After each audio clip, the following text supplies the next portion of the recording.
olsun ki mahnılar dayandı dostlar. Yəni vlogumuzun ara verdiyi biraz mahnılar dayandı. Yəni mən də indi güclə bayaqdan danışa bilmirəm. Yəni sadəcə vlogda mahnı ilə zatla çəkirdim. İndi mahnılar dayandı. Nə var, nə yox, necəsiz?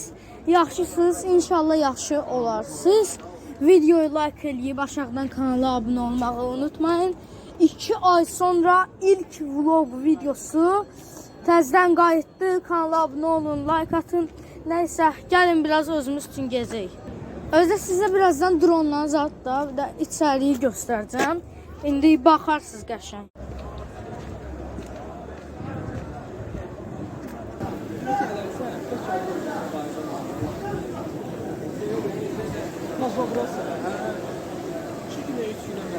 Drona baxın.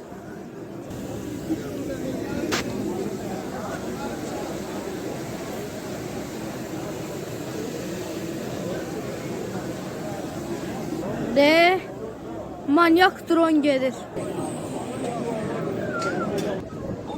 Bu oğlan kamazları tapır da.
Bizim